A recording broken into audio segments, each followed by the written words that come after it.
કરીએ 2024ના મહાસંગ્રામની।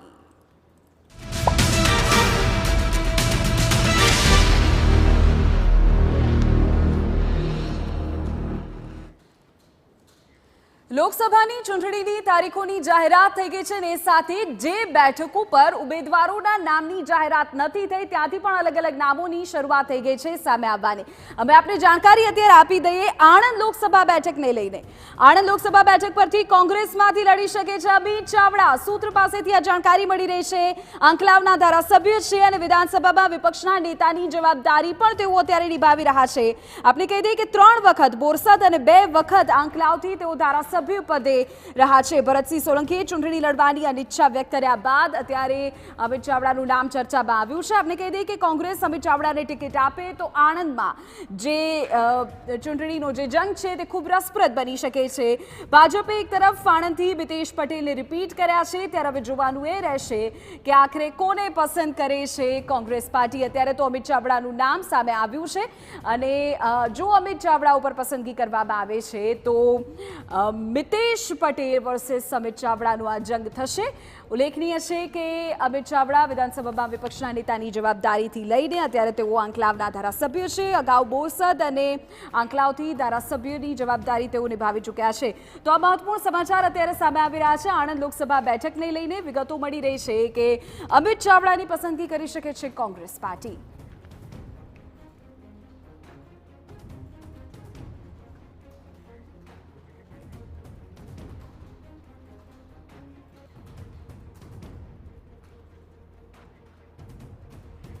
ત્યારે આણંદનું ચિત્ર વધુ સ્પષ્ટ કરવા માટે અમારા સંવાદદાતા ધર્મેન્દ્ર અત્યારે લાઈવ જોડાયા છે। ધર્મેન્દ્ર, ચર્ચાઓ શરૂ થઈ છે કે આણંદ બેઠક પરથી કોંગ્રેસ અમિત ચાવડાને મેદાને ઉતારી શકે છે। અત્યારે સ્થાનિક લેવલે શું ચર્ચાઓ થઈ રહી છે?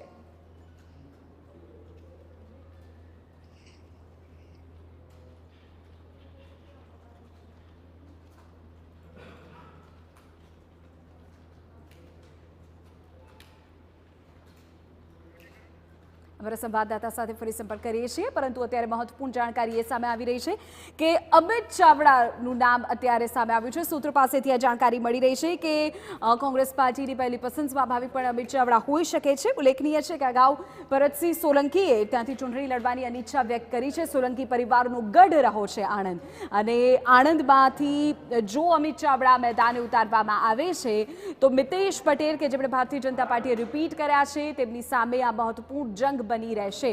અત્યારે જે અમિત ચાવડા છે તે આંકલાવના ધારાસભ્ય છે અને વિધાનસભામાં વિપક્ષના નેતાની જવાબદારી પણ તેઓ નિભાવતા જોવા મળી રહ્યા છે। 2012, 2017 અને 2022માં અમિત ચાવડા ધારાસભ્ય બન્યા। તમને જાણકારી પણ આપી દઈ અમિત ચાવડા પ્રદેશ કોંગ્રેસના પૂર્વ પ્રમુખની જવાબદારી પણ નિભાવી ચૂક્યા છે। પ્રશ્ન એ છે કે શું અમિત ચાવડા લોકસભામાં કોંગ્રેસ પાર્ટીના ઉમેદવાર હશે? અત્યારે સૂત્ર પાસેથી જાણકારી એવી મળી રહી છે। બોરસદ બેઠક પર પણ તેઓ અગાઉ ધારાસભ્ય પદે રહ્યા છે। શ્રેષ્ઠ યુવા ધારાસભ્યનો એવોર્ડ એક સમયે તેમને પ્રાપ્ત થયો છે। આણંદ યુથ કોંગ્રેસના પૂર્વ પ્રમુખ તેઓ રહ્યા છે એટલે આ મહત્વપૂર્ણ જવાબદારી તેઓએ કોંગ્રેસ પાર્ટીમાં રહીને અલગ અલગ ક્ષેત્રે નિભાવી છે। અનેક કમિટીઓના પણ તેઓ સભ્ય રહ્યા છે અને આખરે તેમની પસંદગી થાય છે કે નહીં તે જોવું રહ્યું।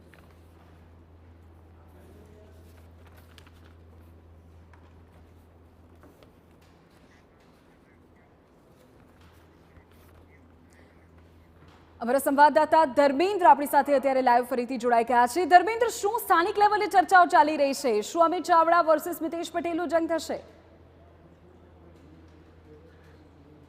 સૂત્રો તરફથી જે માહિતી મળી રહી છે તે પ્રમાણે કેન્દ્રમાંથી અમિતભાઈ ચાવડાને ચૂંટણી લડવાની પરવાનગી આપવામાં આવી છે। મહત્વની બાબત એ છે કે તેમની પર ટેલિફોનિક જાણ પણ તેમને કરવામાં આવી છે। જો કે જે ઓફિશિયલ માહિતી છે તે 1-2 દિવસની અંદર બહાર આવી શકે છે। મહત્વની બાબત એ છે કે અગાઉની જે ચૂંટણી હતી તેના કરતા આ જંગ જુદો રહેવાની શક્યતાઓ જોવાઈ રહી છે। કારણ કે ભરતસિંહ સોલંકી 2004, 2009ની અંદર લોકસભાની ચૂંટણી જીત્યા હતા। તેમની સામે 2004માં દિલીપભાઈ પટેલ અને 2019ની અંદર મિતેશભાઈ બકાભાઈ ચૂંટણી જંગમાં ઝંપલાવ્યું હતું। જો કે બંને વખતે ભાજપના ઉમેદવારોની જીત થઈ હતી। ચોક્કસથી થોડા દિવસ પહેલા જ ભરતસિંહ સોલંકી દ્વારા એક ટ્વીટ કરવામાં આવ્યું હતું અને પોતે ચૂંટણી લડવાની અનિચ્છા દર્શાવી હતી।